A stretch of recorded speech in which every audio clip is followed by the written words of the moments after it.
Listen to me. If there was a wise man who would ever think of this, they would say in order to be superior to the man, you've got to be the man. For I am the man himself.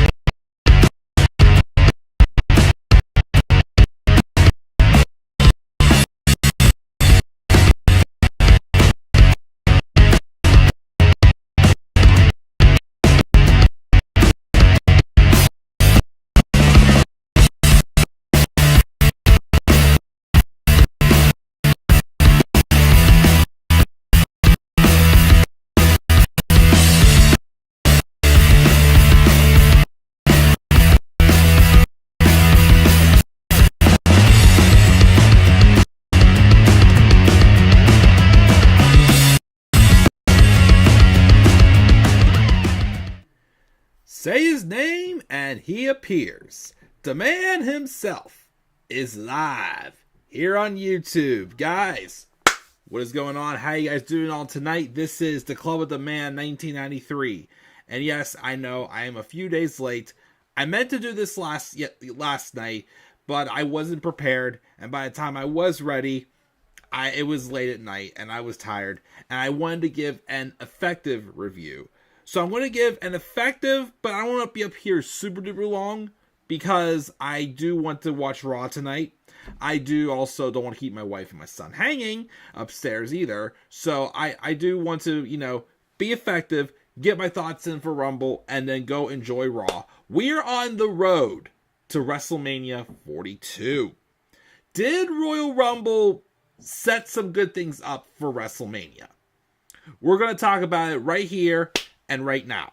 Also, I do want to ask, did anybody yet, by any chance, get to check out the debuting episodes of my best and worst wrestling matches of all time series that premiered just an hour ago?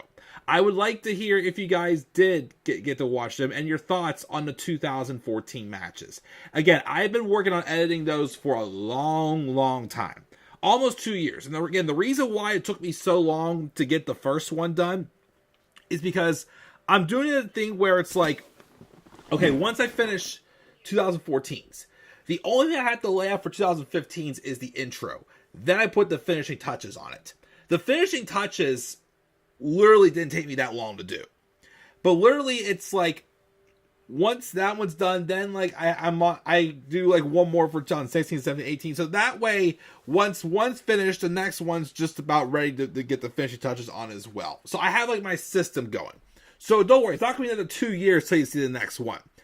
I am a wee bit behind though on where I wanted to be with the other years.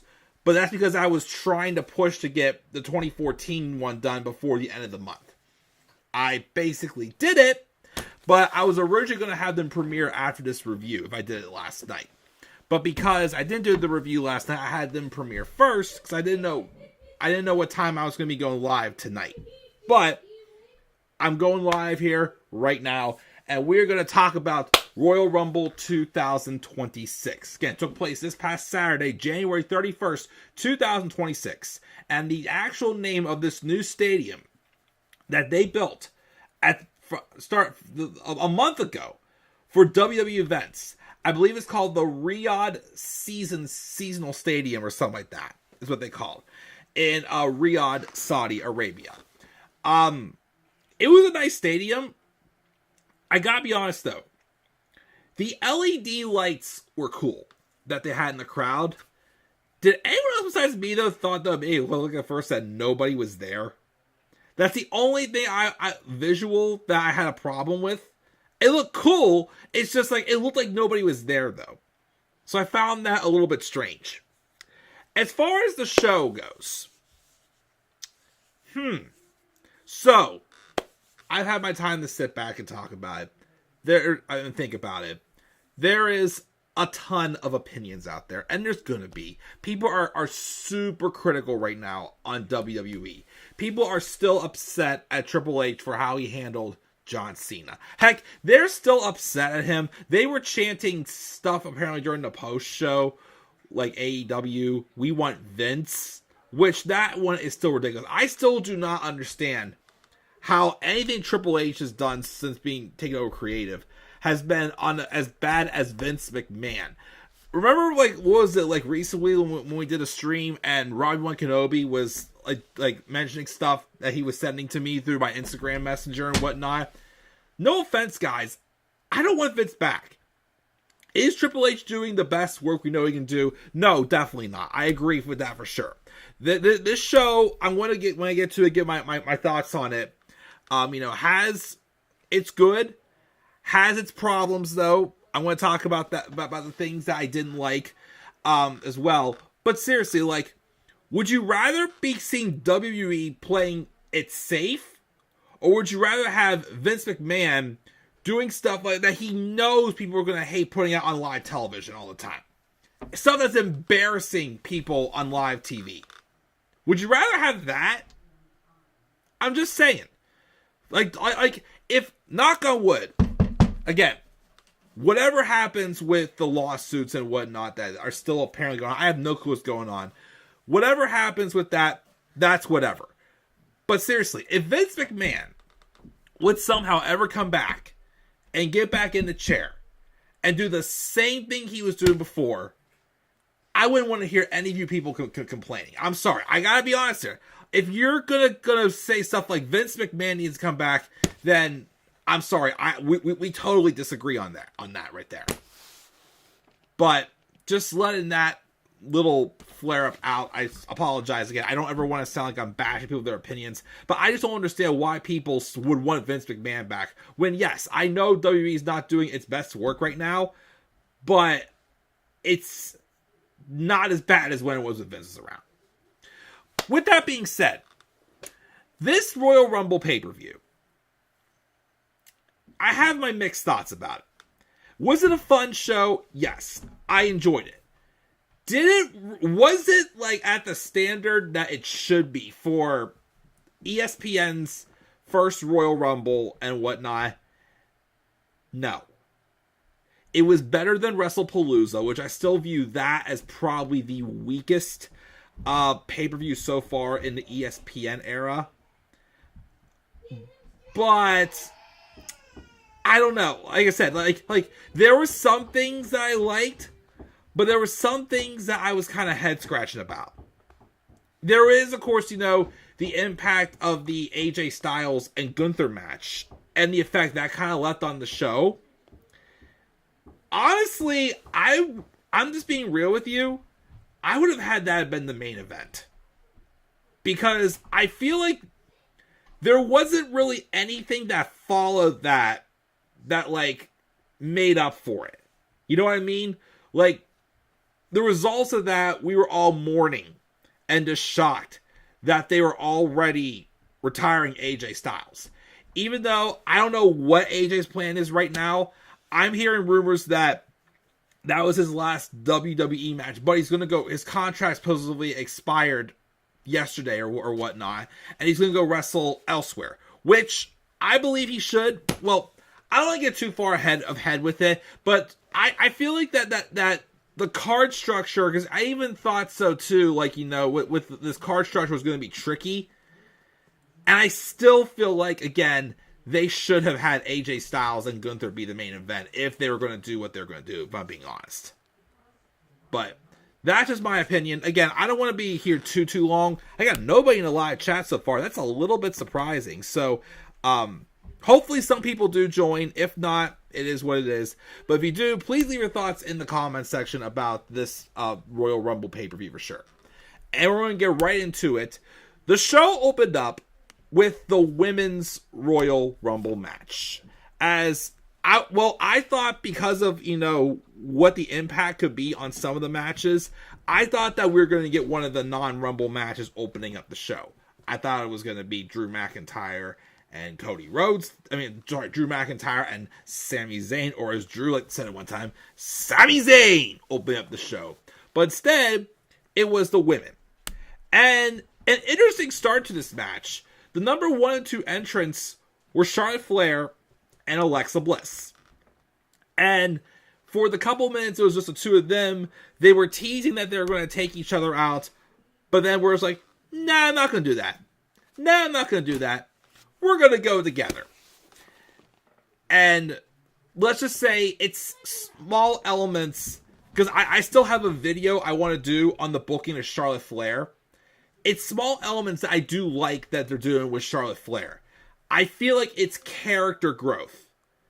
And these moments where Alexa Bliss is thinking Charlotte's going back to those old routes could be pushing Alexa to eventually be the one to turn heel and not Charlotte. But again, I don't want to get too far into that. I want to save that for that fantasy booking video I do, which I'm going to try to get to that this week. Can't promise that for sure. But yeah, that was a fun way to start. Number 3 was Kiana James. Can I be honest here? Am I the only one who thought Kiana James had a pretty good performance in this Rumble match? She was in there for almost a half an hour, believe it or not. I was shocked she was in there that long. Sometimes there was some couple spots she did, I was just surprised she did, because I don't know much about Kiana James. I thought she was more so of like a character gimmick and not so much of a wrestler. She really surprised me in this match with some of the maneuvers and counters she did. She didn't have any eliminations, but she still had some really nice spots that were like, whoa, wait, that was Kiana? So she definitely surprised me in this match quite a bit. She wasn't my favorite performer in this match, though. No. There was someone else that I think had another standout performance. Number 4 was Nia Jax. And we were all expecting Nia Jax to be the one who was going to dominate everyone, get everybody out. Surprisingly, they didn't do that this year. Very surprised. And honestly, that's okay. Because, again, what I liked about this Women's Rumble is that I felt like it gave some fresh faces a little bit more of a spotlight. Like, again, a Kiana James was one of them. Number 5 was Ivy Nile. She came out. She had a couple. She wasn't in there too long. She was only in there for about 6 minutes. Every time I see her wrestle, I keep wondering why she's not on TV more. Because she does seem like a good powerhouse wrestler. Yes, they kind of took them off TV when Chad Gable was injured. But it looks like Chad Gable is back because we had 2 El Grande Americanos come out during the Men's Rumble. Not to fast forward too far there. But I do hope she gets more TV time because, again, I do think she has great powerhouse potential, in my opinion. But that was a nice one there. Number 6, from NXT, Lola Vice. Again, she was not in there too long. She was actually, I think, the first to be eliminated. Yeah, she was only in there for a couple minutes. But she showed off her skills. She showed off both, what she's there for. In-ring ability and the appeal. Just saying, there's not too many people who are dancing on TV like Lola Vice out there. We know what WWE wants to promote when she's on your screen. Just saying. But she was a surprise at number 6. Number 7 was Candice LeRae, who also had a brand new theme song as well. Another one that was not too great by Def Rebel, to be honest. Number 8 was Jordynne Grace. This is Jordynne Grace's 3rd Rumble and her first on the main roster. She's had a Rumble match as a member of the TNA roster, as a member of NXT, and now a member of the main roster. That's unique. Just saying. But she went on Jordynne was only in there, which she was actually someone I thought could be a possibility to win. She was in there for 15 minutes, though, and she immediately eliminated Lola Vice and Candice LeRae and Ivy Nile. And then Charlotte Flair and Alexa Bliss worked together to eliminate Nia Jax. Nia Jax, who's known for having a lot of eliminations, didn't have one elimination in this Rumble. I'm surprised. But again, I like that they gave the spotlight to somebody else. We'll get to her in a little bit. Number 9 was the Women's Intercontinental Champion. The man has come around! Becky Lynch came out number 9. Because she is the greatest women's wrestler of all time. And it's not just her saying that. It's Sports Illustrated saying that. This person's saying that. That person's saying that. Everyone's saying that. She's not lying. It's true. She came out at number 9. Number 10 from NXT, Sol Ruca. Someone else who had a breakout performance in this match as well. A couple of very nice spots, especially when she later in the match, she did sneak in a soul snatcher in there as well out of nowhere, which was very cool, by the way. I can't wait for her to be on the main roster. And for the performance she had in this match, I feel like that's coming very, very soon. But she was number 10. Number 11 was actually my pick to win. In my predictions, I predicted Roxanne Perez to win this Rumble. She came out at number 11. Number 12 was Maxine Dupree. Came out number 12. But then she was doomed from there. Because number 13 was not Natalya, Natty. Yep. Natalya officially debuted her Blood Sports low-key legend gimmick. And I thought she dominated and looked great in this match. She only had one elimination. I thought she had 2. Oh no, she had 1. She eliminated Becky in a few minutes. Yeah, Becky wasn't in there too long. That's one. Let me say this. That's one thing I'm not saying I was disappointed by. I was surprised by. AJ Lee was not in this Rumble match. I really thought with her being officially back, she would have been in the Rumble match. I was wrong. She wasn't. I wonder if it's because, honestly, if she was in this match, she probably would have taken Becky out. And I feel like every time AJ and Becky have had an interaction since AJ's been back, she's had the upper hand on Becky. So if they did do that because it's a match we already know we're going to be getting, no big deal. That's not what I'm going to knock this show for. I was surprised, though. You would have thought she would have been a part of this, but she still has a few more years. She'll be in another Rumble match someday. Heck, she might even win a Rumble match someday, which I'm not opposed to for sure, just as long as it's the right time, of course. But yeah, Natty got in there. She, of course, first fought with Maxine Dupree, but then eventually Becky Lynch eliminated Maxine, and then Natty eliminated Becky, which Becky was totally shocked. And, of course, there's pictures online showing that her feet technically didn't touch the floor the way she landed, but also they mentioned that Jessica Carr was in there, and Becky's constantly attacking Jessica Carr on Twitter for being a bad referee. Honestly, again, I keep saying this, I love this heel character Becky Lynch is portraying right now. So much better than in 2022. Or 2021 to 2022, whenever she came back after giving birth to her daughter. So much better than that. But we had that one. Number 14 was Liv Morgan. Number 15 was my performer of the match. The person I thought had the best performance in this match. Lash Legend. I am quickly becoming a huge Lash Legend fan.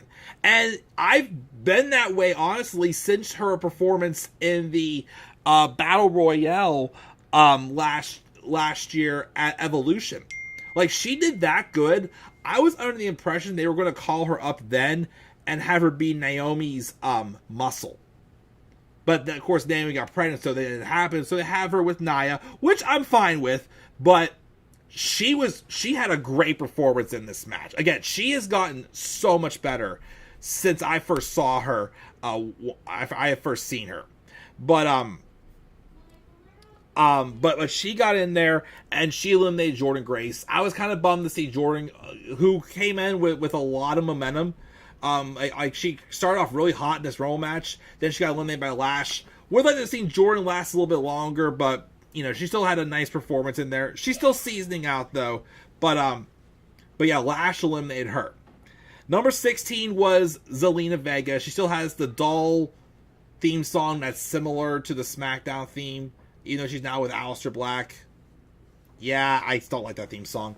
Number 17 was Raquel Rodriguez, who could be having an interesting moment tonight on Raw.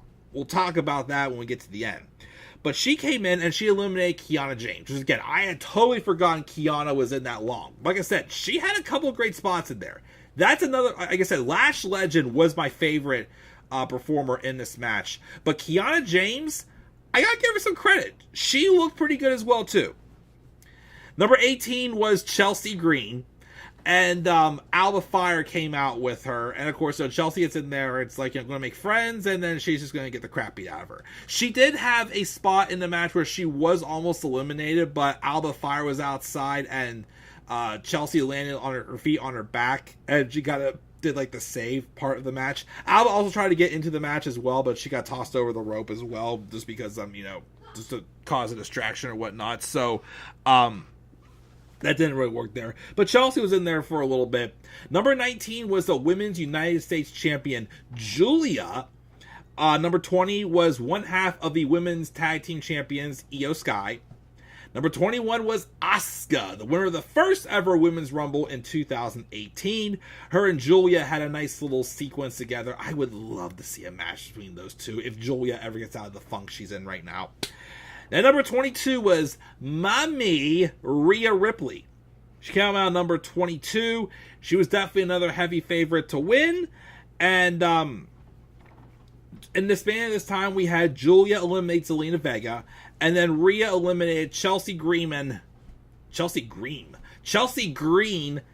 And then Roxanne Perez. And I was bummed. I'm like, damn it. Because like I said, I thought Roxanne was going to be like a dark horse to win this match after the performance she had in last year's Rumble. But it is what it is. It's not Roxanne's time yet. Someone who I did say was a possibility to win, though, did win. But we'll get to her in a little bit. Number 23 was Bayley. Number 24, I predicted her to appear from NXT as a possible surprise. The NXT Women's Champion, Jacy Jayne, came out number 24. And Liv Morgan would then, at this point, eliminate Natalya.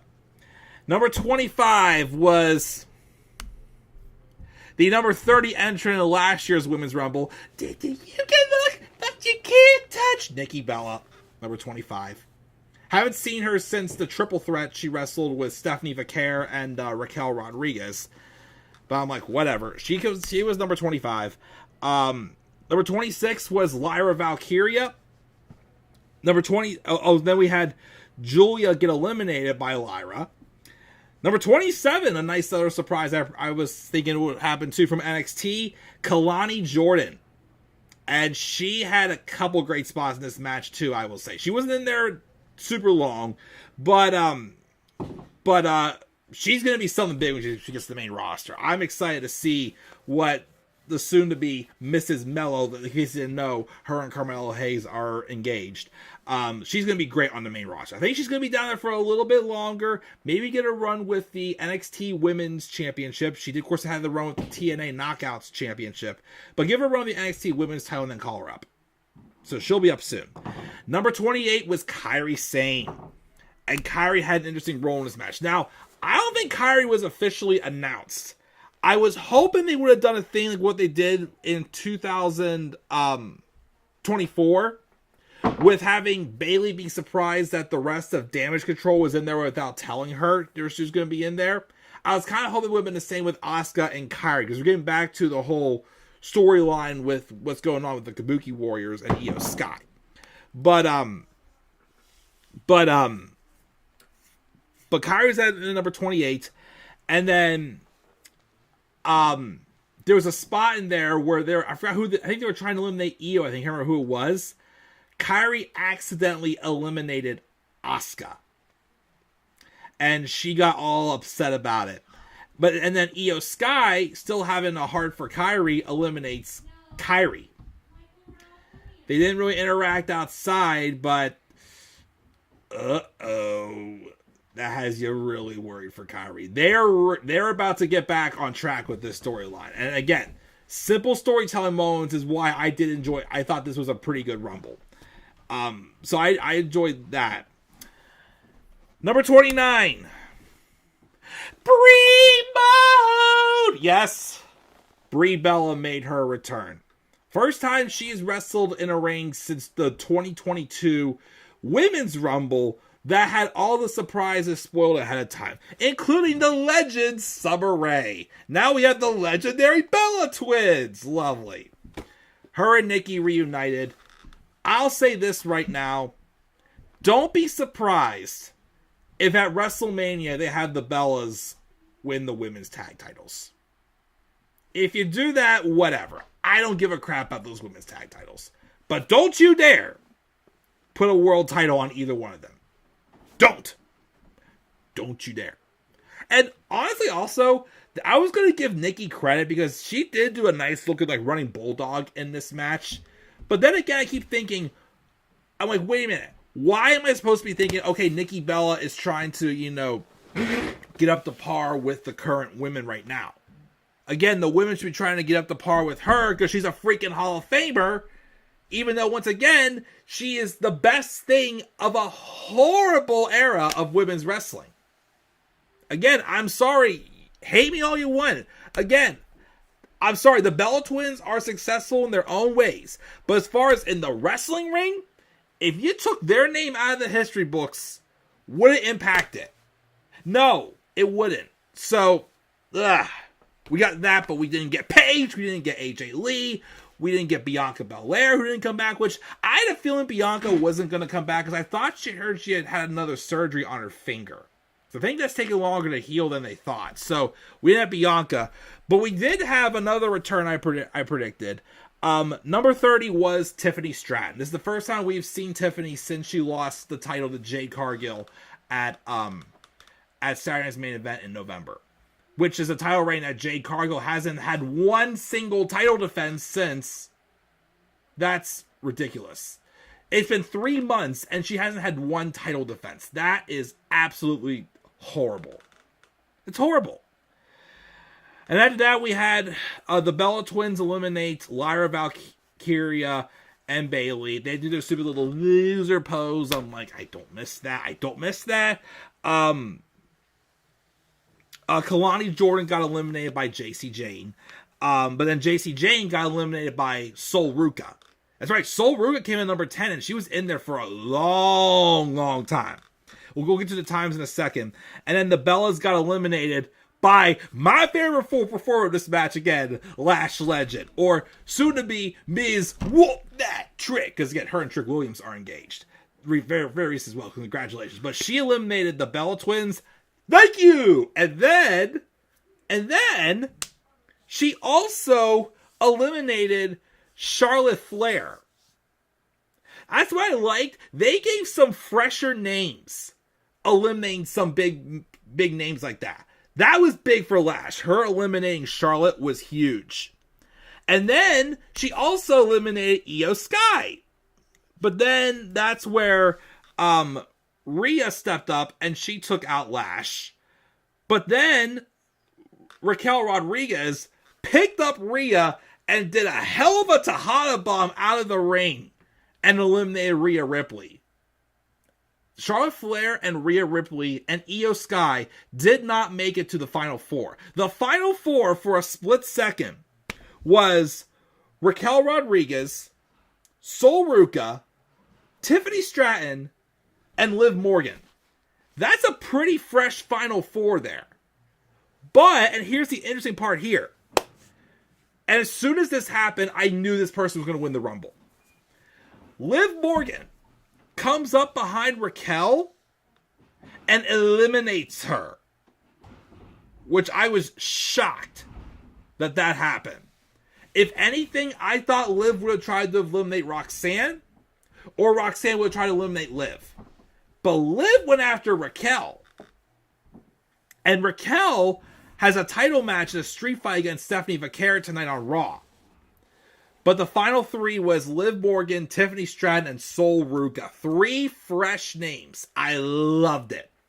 They had a nice back and forth battle. Sol Ruca, though, got eliminated by Tiffany Stratton. And then Liv Morgan eliminated Tiffany Stratton. And Liv Morgan wins her first Royal Rumble match. Her and Natty are the only 2 women to have wrestled in every single women's Royal match so far. And Liv has been in the top 2 or top 3 many times. And she finally finally got her flowers with this Rumble victory. I was very happy to see that happen for her. Now, of course, who does she fight? Well, I'm just going to put this out there.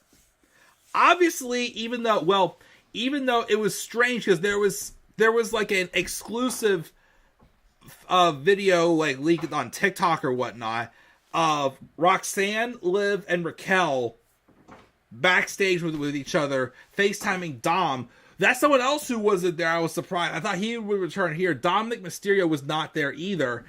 Celebrating with Dom that Liv won the Women's Rumble. But they didn't really show much tension yet with her and Raquel. Because again, I am still shocked that Liv eliminated Raquel. As soon as Liv eliminated Raquel, I'm like, oh, Liv's winning this. So, you were thinking Stephanie Vaquer was going to go into WrestleMania as women's champion. I'm starting to wonder now if maybe Raquel wins the belt tonight. Just saying. Because I don't see her going after Jade. That seems very random. Honestly, I have no clue who's fighting Jade at WrestleMania. Bianca could be back by then. I don't know. Honestly, the person I'm leaning towards is Jordynne Grace fighting Jade Cargill. Or they could have Rhea win Chamber or Charlotte win Chamber. I have no clue. But I'm definitely surprised though. But then again, and I'm not going to take away from Raquel because she has improved a ton. But is Liv Morgan and Raquel Rodriguez though really a WrestleMania worthy match? They could change my mind. I mean, again, Raquel's gotten better. You know, Liv's great, but is that really a WrestleMania match though? I mean, not saying really Stephanie Vaquer and Liv Morgan is either. I don't know how that would work for WrestleMania, but you would have thought with how much of an impact she's had already that Stephanie Vaquer would be going into WrestleMania as women's champion. Now again, I'm starting to think that maybe Raquel is going to be champion going into that match. And who will be the face? We'll have to find out. But again, I really enjoyed that Women's Rumble match. I gave that a B+ because there was a lot of like fresh stars that got a spotlight. I mean, okay, yes, Charlotte Flair was in there the longest at 59 minutes and 49 seconds. But don't knock that too much because, again, she wasn't like the big pivotal favorite to win there. She had her character growth moments because I forgot to mention too, she accidentally eliminated Alexa Bliss. And she said she was sorry for it. Again, character growth moments. But I don't want to spoil too much of my fantasy booking video. But Charlotte was in there for the longest at 59:49. Sol Ruca was in there for 50 minutes and 47 seconds. That's amazing. And I think that sneaky soul snatcher she hit was on JC Jane, if I remember correctly. And that's what got her out of the match. Liv was in there for 43 minutes and 50 seconds. Lash was in there for 38 minutes and 46 seconds. And Raquel was in there for over 30 minutes at 35:29. And Lash Legend had the most eliminations with 5. Again, she had a great performance. Again, she is really, really growing on me. I am definitely becoming a big Lash Legend fan for sure. And I'm looking forward to seeing her hopefully get a little bit more of a spotlight soon. Because she has definitely really improved a lot. And I can get behind people who at first weren't that great, but then really catch my eye. Lash is looking really good. So B+ for that Women's Rumble. Liv Morgan's going to WrestleMania. She's definitely going to be challenging for the Women's World title. Again, I don't see her going after Jade. But again, could they put the title on Raquel before then? We'll have to wait and see. So, that's that. How we open up the show. The match of the night for sure was AJ Styles versus Gunther. With AJ Styles' career on the line. However, honestly, this should have been the main event. As far as the match goes itself, awesome match. I have this match and AJ and Shinsuke so far as 2 match of the year candidates so far. Honestly, and again, I didn't hate it either last month. Well, now technically 2 months ago. I thought this was better than Gunther and John Cena. A really good, hard-hitting match, hard-fighting battle. The heartbreaking moment, though, was that AJ Styles lost by passing out. AJ Styles' WWE career is over. It was abrupt, yes. It gave you Undertaker losing at WrestleMania 30 vibes, for sure, when he lost. And Gunther, again, just continues to be a career killer. He's now, within the span of, not even 9 months, retired Goldberg, John Cena, and now AJ Styles. Now, he may have just ended AJ Styles' WWE in-ring career. Because I've heard 2 rumors about AJ Styles. Well, because afterwards, he was given the phenomenal sign to all the fans, and he was taking off his gloves, but then he put them back on and did the sign. Kind of gave me the vibe of I'm not done in the ring yet. But his in-ring career in WWE is definitely over. I've read 2 rumors about AJ Styles. I've read rumors that he's going to be doing a backstage mentorship type role for WWE. But I've also heard he could be going to wrestle in New Japan and maybe even go to AEW for a quick match with Will Ospreay. Which, give it to me, honestly. That would be awesome to see. And I also, of course, he's going to have a match with TNA, which I'm surprised he hasn't yet, but yes. Because my thing is even though AJ Styles probably did, I think he just recently passed up for how many matches he wrestled in TNA and WWE, and he has more in WWE than TNA. WWE didn't make AJ Styles. TNA and New Japan did. So, if he wants to go back and have, one last run where his true home was his entire career for the rest of the year, all power to him. Last I saw, he was still not moved to the alumni section yet, so I don't know if he's going to be appearing on Raw to say goodbye or something tonight. I have no idea. But, yeah, AJ Styles' WWE career is, in-ring wise at least, is over. Very abrupt, but again, it was at the same event he made his WWE debut at Royal Rumble 2016, 10 years ago. So that's what he wanted. I respect that. I know a lot of people, though, hated that, though, since it was Gunther again. And look, this is good. Again, about Gunther. I understand why people aren't a fan of Gunther. He's very old school. Not everybody's into that old school wrestling. Honestly, it's not my favorite thing either. But to me, it's still different and it's unique.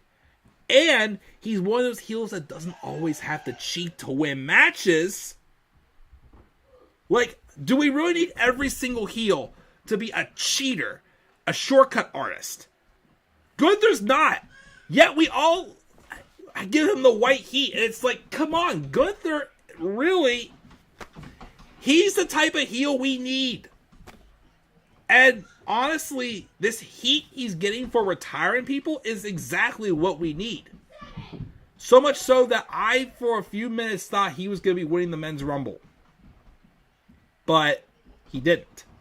We'll get to that in a second. And also why I feel like there was no reason he should have been in that Rumble match. I'll explain that why when we get to that in just a second as well. The next match was Drew McIntyre and Sami Zayn for the Undisputed WWE Championship. Definitely, in my opinion, probably the weakest match of the night. Or the Men's Rumble, if I'm being honest. The match was fine. But, again, with AJ Styles retiring in the middle of the show, and again, it's like I mentioned in my my best and worst match series when I talked about Undertaker and Brock Lesnar at WrestleMania 30, how if they would have followed up with the original card they would have had for WrestleMania, that show would not have recovered from that loss. And I feel like although this show wasn't horrible per se, having that moment in there and not really giving us anything too exciting afterwards. There was some little bit here and there, but nothing that exciting, kind of hurt the show a little bit. That's why, again, I still feel like if AJ I get why they did it. If that was going to main event the show, we would have known AJ Styles was going to retire. But if you were going to do that match in the middle of the show, you needed something else to follow up with it. to like kind of get the crowd going again with that energy. So, just my opinion with that. Drew McIntyre retained against Sami Zayn. Sami was not in the Rumble. I have no idea what they're going to do next with Sami Zayn. Because I thought he was going to try to find his way to getting back into the match. Now I feel like they're probably going to wait till next year since they're going to be in Saudi Arabia for WrestleMania, and Sami's still popular overseas. I don't know. Sami can still win Chamber for all we know, because they still have the story going. Drew is now 12-0 against Sami Zayn. Sami can't beat Drew, but we'll see. He may not have a spot on the card this year. Who knows? All right, and then finally, the main event. The men's Royal Rumble match. So, it started off interesting because the first entrant who was already announced, but we didn't know he was going to be the number one entrant, was Femi. And I'm like, oh boy, he's coming out at number one. Is he going to dominate this whole Rumble and win it? Because I thought that if there's anyone you could give that to in their debut, it's Femi. Number two was Bron Breakker. Now, before the match, they showed a segment, I think it was the pre-show, revealing that Bron Breakker drew number two. And Paul Heyman thinks Adam Pearce did that on purpose. But he claims he didn't. Now, if Sami Zayn wasn't going to be in this Rumble match, Bron Breakker was the odds-on favorite to win. But, on his way to the ring, Bron Breakker got attacked by a hooded figure. Exactly how it was with Austin Theory with Survivor Series. Somebody attacked him, did Seth Rollins moves, threw Braun into the ring. Bell rings, Femi eliminates him immediately. And I know a lot of people hated that because Braun was definitely the odds-on favorite to win, but come on, guys. There was a reason to it. There was an actual story to it. There's no doubt about it. That hooded figure was Seth Rollins. Because I've heard rumors Seth is recovering pretty well, and he could be back for Mania. So we're probably going to get Bron Breakker versus Seth Rollins. I'm not going to complain about that. I think that'll be a good match for Mania for Braun. Seth's going to put over Braun, as he should. But that's to me, that was a good elimination. It sucked because Braun was like the odds-on favorite. It's like, wait, now who's going to win it? But it kept you on your toes. So that was surprising there. But the first few eliminations were basically Femi doing it Brock Lesnar 2020 style. Solo Sikoa was number 3, Rey Mysterio was number 4, and Ruca was number 5. Matt Cardona was number 6. All of them got eliminated by Femi to give him his 5 eliminations for the match, which he tied with Roman Reigns for the most eliminations in this match. I didn't like, though, that he eliminated Rusev so soon. I didn't like that. I'm getting worried about Rusev. Like I said, I mentioned my concerns. I felt like that, there just isn't enough room for him in the main event scene in WWE. So that's why I was concerned about him coming back. Because they were keeping him off television for a couple months after his feud with Dominic Mysterio for the IC title ended. Because they're saying they didn't want to waste him on TV. Well, you kind of did right there. So that concerns me a little bit. I also feel bad that Matt Cardona got kind of like his old treatment as well, and that too. So that kind of sucked. But Damian Priest was number 7. He came out and kept Femi on his toes the rest of the time. Javon Evans came out at number 8. He was the Iron Man for this match. Him and Femi both had the 2 longest times in this match. We'll get to the times at the end. But it was nice to see him back as well. He didn't have any eliminations. But again, I was worried about him because of his shoulder injury, but he's fine. Had a couple of close calls because the impact he has when he grabs onto those ropes and he pulls down on it. I thought he was going to be out, but he wasn't. I'm like, oh boy. But he had several nice spots in the match, but he was in there for a while. Number 9 was the first of 2 surprises from AAA. The first one I expected them to do was Mr. Iguana, which everybody likes Mr. Iguana. He's popular. I expected him. Number 10 was Trick Williams. Oh, I'm not reading the eliminations. I'm sorry.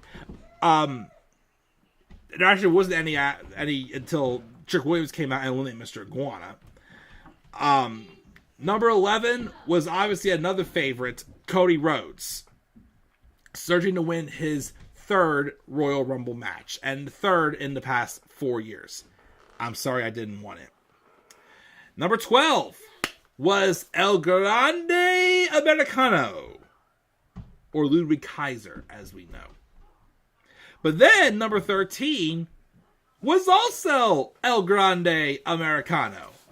And he did his Gracias! So we all know Chad Gable is back. And the Americanos, well, Chad Gable eliminated Ludwig Kaiser, but then Trick Williams eliminated Chad Gable. Nice little act there. Don't know what's going to be going down with the feud between these two, but we'll see. I'm interested. Glad though Chad Gable is back. And then Trick Williams eliminated Cody Rhodes. I'm sorry, Cody Rhodes eliminated Trick Williams after that. Number 14, probably, and this, I hate to say this, I'm not trying to down him, but this was probably the biggest surprise this match, unfortunately, was Powerhouse Hobbs. But his Tron first set Powerhouse Hobbs had like a sound of like as if he was on Roseanne, but then it changed to Royce Keys. So he debuts in the Rumble match. He didn't do too much though. Well, he did get an elimination. He eliminated Damian Priest when he came in, but he didn't do too much in the match. Because that, again, I was hoping he would have gone to NXT first. Because if not, I feel like he's going to be in the same boat as Rusev on the main roster. A great talent, but just not the room for him. I don't know. I was a little concerned, but he was number 14. He's here in WWE officially. Number 15 was Austin Theory. Now, obviously, the Vision's plan got up in smokes because the plan was to help Bron Breakker get the victory, but Bron was long gone by then. So now what? He was number 15. Bronson Reed was number 16. Ilya Dragunov was number 17. Number 18 was La Parka from AAA. Don't know much about him. Number 19 was Dragon Lee. Number 20 was Logan Paul. Ugh. But this is where Bronson Reed eliminated Royce Keys. Austin Theory eliminated La Parka. And then Dragon Lee was eliminated by Bronson Reed. So the Vision was dominating until number 21. L.A. Knight, yeah, made his return as well. He's been off TV for about a month or so. And he came in and he got his revenge on the Vision by taking out both Bronson Reed and Austin Theory. Number 22 was the Beast Incarnate, Brock Lesnar. And surprisingly, well, he did have 3 eliminations. But Brock didn't need to be in this Rumble after what happened. Because he got in there, he of course just attacked everybody, didn't eliminate anybody yet. Number 23 was The Miz. He of course peeked in, saw Brock and Oba Femi who were having to stare down, and he slid right back out of there. He didn't want anything to do with them. But Brock had an encounter with Ilya Dragunov, who was chopping the hell out of Brock, and Brock was no selling and laughing, and he just tossed Ilya out of the ring. Honestly, if they wanted to do a match with Brock Lesnar and Ilya Dragunov, I'm there. That actually would be a pretty good match. I would like to see. Number 24 was Rey Fenix, who got eliminated immediately by Brock Lesnar. Sucks to see Rey Fenix not doing good in WWE continuously. And then Brock eliminated Oba Femi in the middle of number 25's entrance, Jey Uso. Now, this got a little bit odd because Jey Uso came out. They did the whole, roll it back thing. And while that was going on, Cody Rhodes and LA Knight just unceremoniously eliminate Brock Lesnar. That was weird because, okay, yeah, LA Knight was part of that as well. Gives him a rub there. At this point, I was rooting for LA Knight to win the Rumble when he first came in. But they didn't set anything up with Brock Lesnar in this Rumble match. which was strange because normally Brock is in there, something gets set up, and nothing got set up this time. So I was kind of like, why was he even in this match? And if you weren't going to set him up for anything. So that was weird. And it was in the middle of Jay's, roll it back in his entrance and whatnot. It was awkward. Number 26 was Roman Reigns. He came in and he was doing the whole rollback thing with Jay, but then after they started rolling it back, he just went, bam, we ain't playing nice here today. And he knocks out Jay. But he didn't eliminate him yet. He did, though, eliminate The Miz. Number 27 was Jacob Fatu. Number 28 was Penta, and then Cody Rhodes eliminated LA Knight. Yeah, that's... I want to say this. If LA Knight does not win Money in the Bank this year, I wouldn't be surprised if he left soon. Because I feel like I didn't get to watch Unreal yet, but I saw a clip of a backstage he had with Triple H, and I could tell how pissed he was.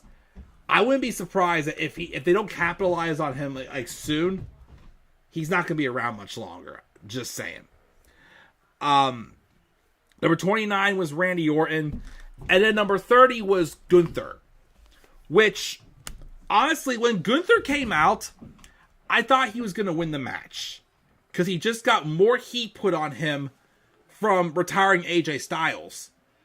But then I thought about it later, and I'm like, wait, if he wins, we're either going to be getting a rematch with CM Punk, which it was a good match at SummerSlam, but we've already seen it. It's just, wait, what's the story? What's the point of it? Or he would be fighting Drew McIntyre. Which I'm like, when it was Drew, Gunther, and Sheamus, it was awesome. But when it was just Drew and Gunther, it was fine, but nothing that I would pay to see again, if I'm being honest. But I thought they were going to give it to him. Because to me, the only other reason why Gunther should have been in this Rumble match, if he already had a match earlier on in the night, was to have a face-to-face with Brock Lesnar.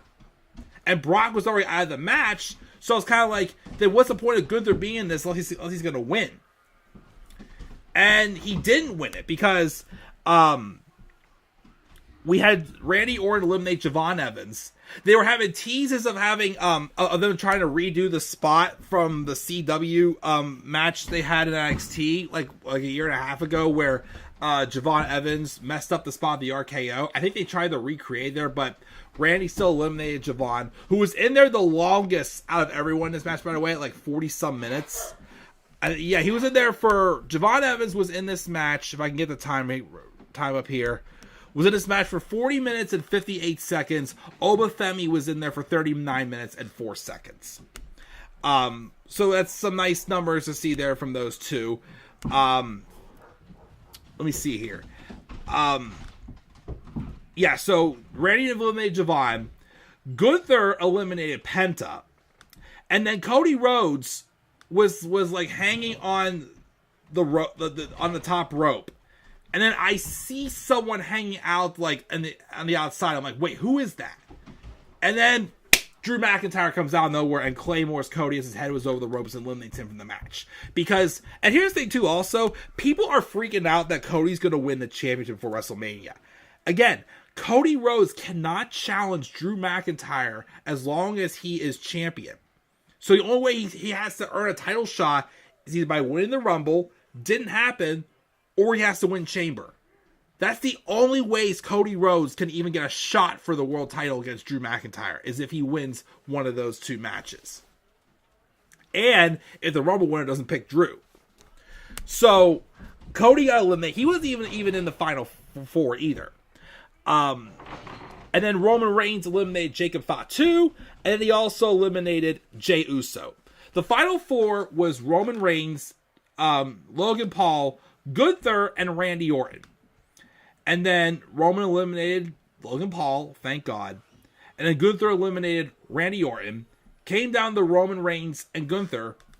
And Roman Reigns wins the Rumble and eliminates Gunther. Which again, honestly, I would have rather had Roman than Gunther. But I was also there kind of like, what was the point of Gunther even being in this match? Like that. The big problem I had with this men's Rumble match is, okay, it did set up Braun Breaker's feud. Yes, they gave Javon Evans and Oba Femi a spotlight. Javon Evans was in there for 40 minutes. Oba Femi's in there for 39 minutes at 5 eliminations. Him and Roman tied for the most with 5. But that's really it. No Chris Jericho. Apparently he is filming something right now, I read, so that's why he wasn't at this Rumble match. I don't know if that means he's never coming in or not. I have no clue, but I'm currently off the Chris Jericho's coming to WWE train right now because he seems like he's busy with other things right now, unless that's a swerve, but I'm not getting my hopes up. But yeah, no really big surprises. No one from NXT. I figured we'd get Mr. Iguana. Mr. Parker, though, I didn't know. I was hoping, if there was another surprise from AAA, the Kingo. But we didn't get that either. But yeah, what was the point of Brock Lesnar and Gunther being in that Rumble match if they weren't going to have a face-off? Especially Gunther, because he had a match earlier on in the night. So, like, what was the point of him getting in this match again after generating heat just to not win the Rumble, you know? But even though he wasn't my favorite to win either, I would have rather had Roman than Gunther, because we could either get Roman Reigns and CM Punk one-on-one at WrestleMania, or we can get Roman Reigns and Drew McIntyre. And honestly, I'm okay with either one of those. Like, if I had to pick, I'd rather... Well, if I had to pick, the more exciting match to me would be CM Punk and Roman Reigns. But I'm afraid they do that, they're going to do Cody and Drew again. And I don't want to see Cody and Drew again. I'm sorry. I have no interest. And again, the only way Cody can do that is if he wins Chamber. I want Sami Zayn to win Chamber and get another shot at Drew at WrestleMania. But they could be saving Sami win the world title for next year's WrestleMania. But that's why I'm kind of hoping that Roman picks Drew. But, because of their history, but if Roman picks Drew, Drew's got to win. Because what's the point of doing that match again? They're going to put the belt back on Roman. That's the only gripe I have with that. Because if they do that and Cody wins Chamber, I would love to see him in CM Punk. If they do that, I'm cool with that.